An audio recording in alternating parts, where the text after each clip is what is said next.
Hello friends, good evening. This is Omkar Singh. You are most welcome to my YouTube channel The OK English. We are going to discuss fill in the blanks related to articles rules. Part 5th. If you visit first time, please subscribe the channel. If you like video, please like, share and comments. Part fifth हम discuss करेंगे friends. बहुत ही important chapter होने वाला है. ध्यान से देखेंगे. Example के माध्यम से हम स्पेशल रूल्स डिस्कस करेंगे जो आर्टिकल से संबंधित हैं.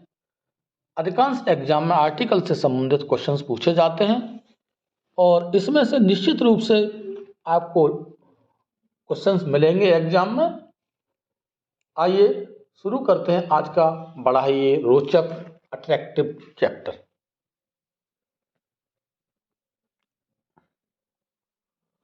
फर्स्ट सेंटेंस लिया है हमने, सी कॉट हिम बाई आर्म. अब देखिए आर्म ये पार्ट्स ऑफ बॉडी है. पार्ट्स ऑफ बॉडी से पहले हम पार्ट्स ऑफ द जो बॉडीज होते हैं उनसे पहले हमें आर्टिकल द का प्रयोग करना होता है. तो यहाँ पर she caught him by the arm लिखेंगे.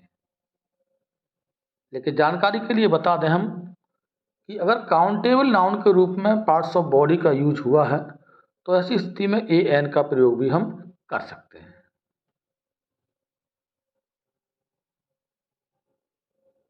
जो सेकंड एग्जाम्पल है, he goes to school on blank दिया है फुट डेली. देखिए वैसे तो ये भी पार्ट्स ऑफ बॉडी में आता है, लेकिन ध्यान दीजिए on, in, at. On, in, at, जैसे ऑन, इन और at. In hand, on foot, at hand. तो इस तरह के अगर वर्ड आते हैं, मतलब ये वर्ड आए हैं, ये प्रीपोजिशन कह सकते हैं इनके लिए. अगर ये आते हैं इससे पहले तो हमें कोई आर्टिकल नहीं लगाना होता. तो इस ब्लैंक में कोई भी आर्टिकल नहीं लगाना. He goes to school on foot daily, मतलब पैदल चलने के अर्थ में. नेक्स्ट वन लिया है हमने, the boy in the class is my brother. अब इसमें बता दें आपके लिए, जब हमारा क्लॉज या फ्रेज के रूप में सेंटेंस दिया जाए तो उस नाउन से पहले हमें आर्टिकल द का प्रयोग करना होता है. तो यहाँ पर दिया है boy in the class.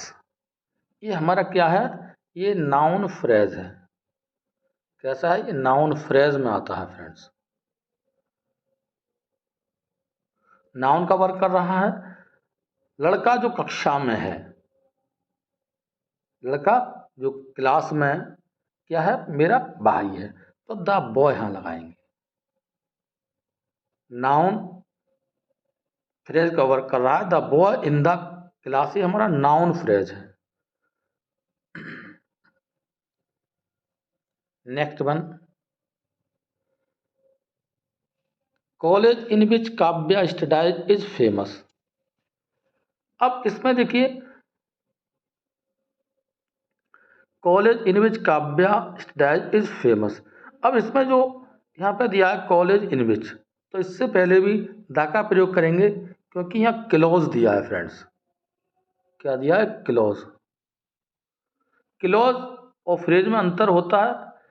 Clause का अपना सब्जेक्ट होता है, वर्ब होता है, लेकिन जो फ्रेज होता है वो एक वाक्य के लिए सब्जेक्ट का काम कर सकता है, ऑब्जेक्ट का काम कर सकता है.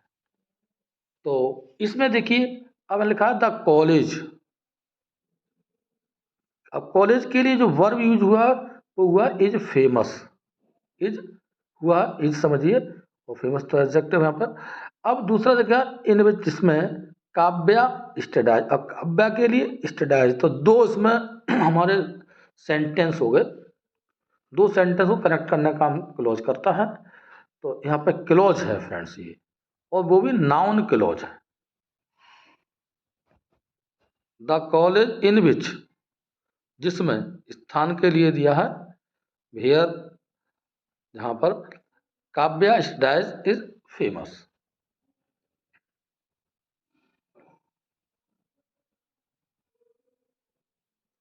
Our best teacher is Mr DP Singh. अब देखिए, वैसे ये वेस्ट वर्ड है, सुपरलेटिव का सेंस दे रहा है, लेकिन जब हमारा ये एडजेक्टिव फॉर्म में, पजेसिव केस में जो एडजेक्टिव के रूप में हो, तो कोई आर्टिकल नहीं लगाते हैं उसके बाद। आवर द वेस्ट नहीं करेंगे, बल्कि आवर वेस्ट ही रहेगा। तो इसलिए यहाँ पर कोई भी, जैसे my best, your best, his best, इस तरह के वर्ड अगर आते हैं, योर फादर, योर मदर, तो ऐसी स्थिति में फ्रेंड्स कोई भी आर्टिकल हम नहीं लगाएंगे।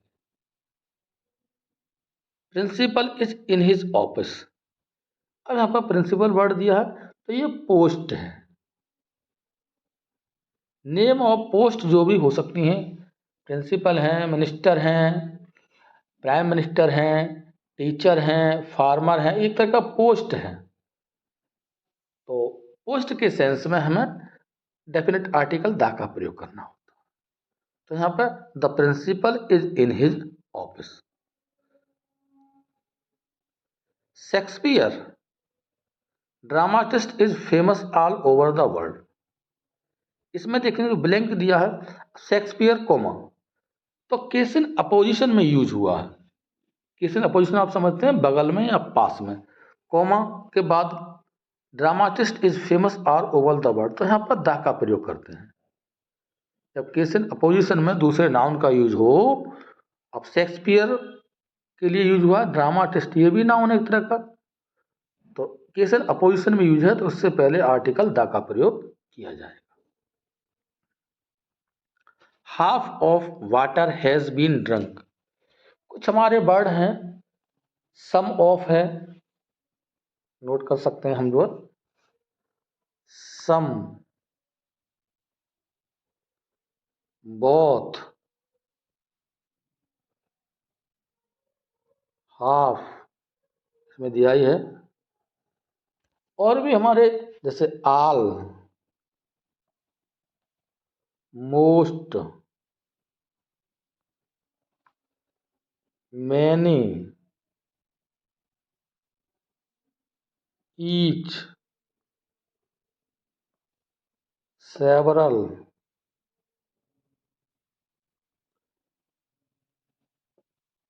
The majority, a large number of, neither of, none of, various of, either of, ये अगर दिए जाए, इन सब के बाद अगर मान लो ऑफ दिया जाता है, some of, all of, both of, half of, most of, many of, each of, either of, neither of, the majority of, several of, various of, तो ऐसी स्थिति में ए लार्ज नंबर ऑफ, हमें क्या लगाना होता है, आर्टिकल द का प्रयोग करना होता है। तो यहाँ पे हम लगाएंगे फ्रेंड्स, यहाँ पे दिया हाफ ऑफ दिया है, तो half of the water has been drunk. बड़ा महत्वपूर्ण चीजें हैं।